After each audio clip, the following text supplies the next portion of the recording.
کہ یہ جو اللہ کی ولایت کا سلسلہ چلا ہے ہم تک پہنچا ہے اور ہمیں امامت نے یہ درس دیا ہے، اگر آپ کی رسائی امام معصوم تک نہیں ہے تو آپ ان کی طرف رجوع کریں جو ہماری باتوں کا علم آپ تک پہنچاتے ہیں، انہی کو تم حاکم مانو، اس لیے کہ وہ ہماری طرف سے تمہارے اوپر حاکم ہے، ہمارے نائب، ہمارے جانشین ہیں۔ ولایت اللہ سے لوگوں کو ملاتی ہے۔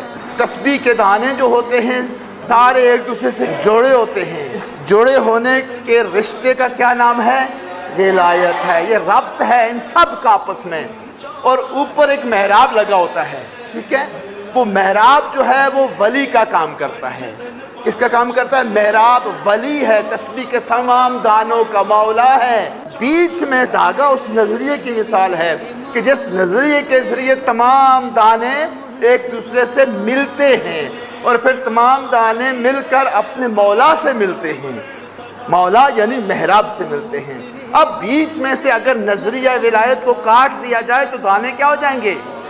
بکھر جائیں گے۔ پھر دانے بے شک کہتے رہیں کہ ولایت ولایت کرتے رہیں، ان کے درمیان سے ولایت ختم ہو جاتی ہے۔ ولایت نام ہی اتحاد کا ہے، ولایت نام ہی وحدت کا ہے، محبت کا ہے، مودت کا ہے، ربط کا ہے۔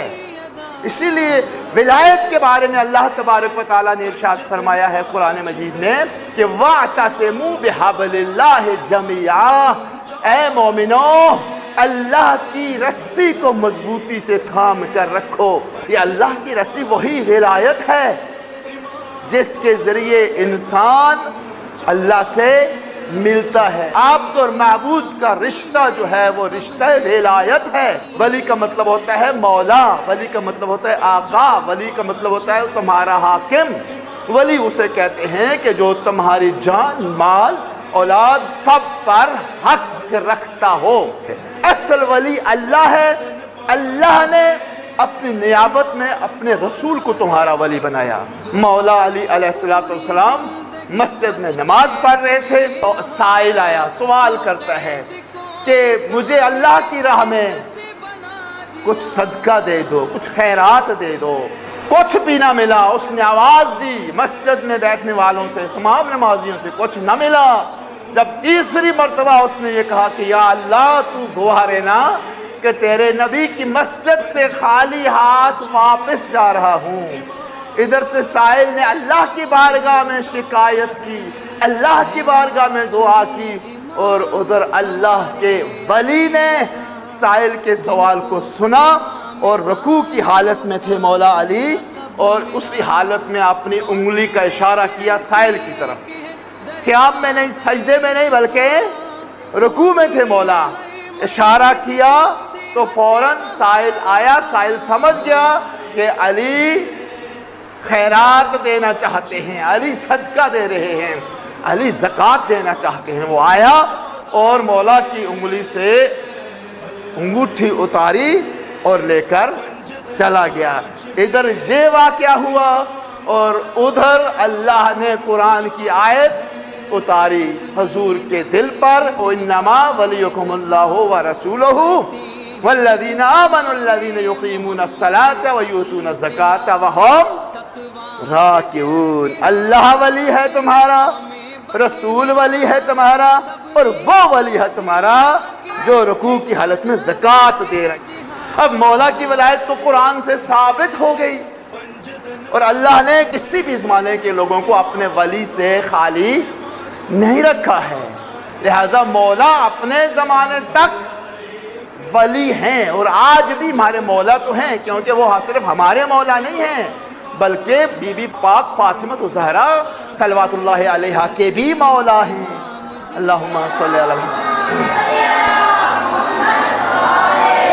وہ صرف ہمارے مولا نہیں ہیں، وہ امام حسن مجتبی اور امام حسین علیہ السلام کے بھی مولا ہیں۔ صرف ہمارے نہیں ہیں بلکہ تمام غیر ائمہ کے بھی کیا ہیں؟ مولا ہیں۔ علی امیر المومنین، علی وصی رسول اللہ، علی خلیفۃ اللہ، یہ تمام صفات مولا علی کے پاس ہیں۔ لیکن ضرورت تو ہے اس بات کی کہ مولا علی کے بعد کوئی ایسا ہو جو مولا علی کا نائب بنے ولایت میں، امامت میں، خلافت میں۔ امامت وہ منصب خدا ہے کہ جس کے اندر اللہ نے اپنی ولایت رکھی ہوئی ہے، یعنی امامت لوگوں کو خدا سے ملاتی ہے۔ سب سے بڑی امانت خدا ہمارے پاس کیا ہے؟ ولایت ہے۔ ولایت اتنی بڑی امانت پروردگار ہے۔ ہم جو ولایت کے قائل ہیں، اللہ کی اس عظیم نعمت کا بھار اپنے کاندھوں پہ اٹھائے پھرتے ہیں، مگر اگر ہم اس ولایت کا، اس امانت پروردگار کا حق ادا نہ کریں تو پھر ہم سے بڑا ظالم کون ہو سکتا ہے؟ ہم سے بڑا جاہل کون ہو سکتا ہے؟ ولایت کا حق کیا ہے؟ ولایت کا حق ہے اطاعت۔ کس کی اطاعت؟ اللہ کی اطاعت۔ اللہ نے چونکہ ان کو اپنا ولی بنایا، اب جس کو اللہ نے ولی بنایا اس کا مطلب یہ ہے کہ اللہ نے ان کو ایک اتھارٹی دی ہوئی ہے۔ اب اللہ کے ولی کی اطاعت بھی اصل میں اللہ کی اطاعت ہے۔ سمجھ آ رہی بات؟ وہ اللہ کا ولی کوئی اللہ سے جدا نہیں ہے۔ إِنَّا عَرَضْنَا الْأَمَانَةَ عَلَى السَّمَاوَاتِ وَالْأَرْضِ وَالْجِبَالِ فَأَبَيْنَ أَن يَحْمِلْنَهَا، آسمانوں، زمینوں اور پہاڑوں کے سامنے ہم نے پیش کیا، فَأَبَيْنَ أَن يَحْمِلْنَهَا، تو انہوں نے اس بوجھ کو، اس بار امانت کو اٹھانے سے انکار کر دیا، وہ نہ اٹھا سکے اس امانت کا بوجھ۔ کون سی امانت؟ امانت ولایت۔ اتنی عظیم نعمت ہے کہ جس کو آسمان بھی نہ اٹھا سکے، زمین بھی، پہاڑ بھی، پھر خدا نے کہا وَحَمَلَهَا الْإِنسَانُ، لیکن اس کو انسان نے اٹھا لیا، یعنی اس ولایت کی نعمت کو انسان نے قبول کر لیا، اٹھا لیا، مگر کیا ہوا کہ إِنَّهُ كَانَ ظَلُومًا جَهُولًا، انسان بڑا ہی ظالم اور بڑا ہی جاہل ہے۔ کیا مطلب ہے اس کا؟ مطلب ظالم ہونے کا مطلب یہ ہے کہ اس نے بار امانت کو تو اٹھایا، بار امانت یعنی ولایت کو اٹھایا، قبول کیا، مگر اس کا حق ادا، کیا حق تھا؟ اطاعت کا حق ادا نہ کر کے یہ انسان ظالم ٹھہرا، اور امامت اور ولایت کا علم حاصل نہ کر کے، ان کو نہ سمجھ کے کیا ٹھہرا؟ جاہل ٹھہرا۔ اگر وہ چاہتا تو اس منصب خدا اور اس ولایت کے ساتھ عدل اور انصاف کر سکتا تھا، اطاعت کا حق ادا کر سکتا تھا۔ اللہ تبارک و تعالیٰ نے اس کو اطاعت کے لیے ہر ماحول اور ہر سامان عطا کیا، مگر اس نے بغاوت کا راستہ اختیار کر دیا، اور اسی طرح یہ علم حاصل کر کے جہالت سے باہر آ سکتا تھا، مگر یہ علم کی طرف نہیں گیا، لہذا یہ بڑا ہی جاہل ہے۔ اللہ تعالیٰ اور لوگوں کے درمیان ایک رشتہ ہے، اس رشتے کا نام ولایت ہے۔ اگر تو ہمارے پاس رشتہ ولایت ہے تو پھر تو ہمارا اور اللہ کا تعلق قائم اور دائم ہے۔ اگر یہ رشتہ نہیں ہے، اور رشتہ صرف نام سے نہیں ہوتا ہے، اطاعت کریں گے تو ولایت پر قائم ہوں گے، اگر اطاعت چھوڑ دی تو پھر ولایت صرف ہماری زبانی ہے۔ یا ایھا الذین آمنوا اطیعوا اللہ واطیعوا الرسول واولی الامر منکم، اے ایمان والو اللہ کی اطاعت کرو، اللہ کے رسول کی اطاعت کرو، اور جو تمہارے درمیان صاحبان امر میں سے جو بھی صاحب امر ہے اس کی اطاعت کرو۔ اطاعت کا حکم کون دے رہا ہے؟ تو مطلب یہ ہوا رسول کی اطاعت بھی اصل میں کس کی اطاعت ہے؟ مطلب یہ ہوا کہ اولو الامر کی اطاعت بھی اصل میں اللہ کی اطاعت ہے، کیونکہ حکم اللہ نے دیا ہے۔ لہذا رسول کی اطاعت بھی توحید کا تسلسل ہے، اور امام اور ولی امر مومنین و مسلمین کی اطاعت بھی کس کا تسلسل ہے؟ اللہ کی اطاعت کا تسلسل ہے۔ اگر ہم امام زمانہ کی بات نہیں مانتے تو اس کا مطلب یہ ہے کہ ہم کس کی بات نہیں مانتے؟ اگر ہم کسی بھی امام کی بات کو رد کرتے ہیں تو اس کا مطلب ہے کہ ہم اللہ کے حکم کو رد کرتے ہیں۔ اللہ نے ان کی اطاعت کا حکم بغیر کسی شرط کے لگا دیا ہے، یہ جو بھی کہیں یہ ہماری طرف سے تمہارے اوپر ولی ہیں، حاکم ہیں، مولا ہیں، لہذا ان کی اطاعت تمہارے لیے فرض اور واجب ہے۔ مولا امام جعفر صادق علیہ السلام فرماتے ہیں ہماری حدیثوں کو جو روایت کریں اور اس کے حال یہ ہو کہ وَنَظَرَ فِي حَلَالِنَا وَحَرَامِنَا، اور ہمارے حلال اور حرام کو سمجھتا ہو اور ہمارے احکام کو جانتا ہو۔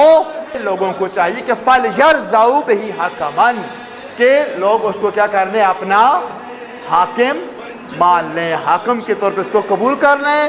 کیوں؟ اس لیے کہ فَإِنَّ قَدْ جَعَلْتُهُ عَلَيْكُمْ حَاكِمًا، اس لیے کہ اس کو ہم نے تم پر حاکم بنایا ہے۔ اور جب وہ کوئی حکم دے ہمارے حکم کے مطابق اور جو بندہ اس کو قبول نہ کرے، تاکید یہ کہ اس نے ہمارے حکم کی توہین کی ہے۔ اس نے مولا کی حدیث بیان کرنے والے کو رد نہیں کیا، بلکہ اس نے مولا کہتے ہیں اس نے ہم کو رد کر دیا، اور جس نے ہمیں رد کیا وَالرَّادُ عَلَيْنَا كَالرَّادِّ عَلَى اللَّهِ، جس نے ہم کو رد کیا گویا کہ اس نے کس کو رد کر دیا؟ اللہ کو چھوڑ دیا۔ وَهُوَ عَلَى حد الشرک، اور یہ بات کہاں تک چلی جاتی ہے؟ شرک تک چلی جاتی ہے۔ لہذا آج کی گفتگو کا خلاصہ یہ ہے کہ یہ جو اللہ کی ولایت کا سلسلہ چلا ہے ہم تک پہنچا ہے، اور ہمیں امام محمد نے یہ درس دیا ہے، اگر آپ کی رسائی امام معصوم تک نہیں ہے تو آپ ان کی طرف رجوع کریں جو ہماری باتوں کا علم آپ تک پہنچاتے ہیں، انہی کو تم حاکم مانو، اس لیے کہ وہ ہماری طرف سے تمہارے اوپر حاکم ہے، ہمارے نائب، ہمارے جانشین ہیں۔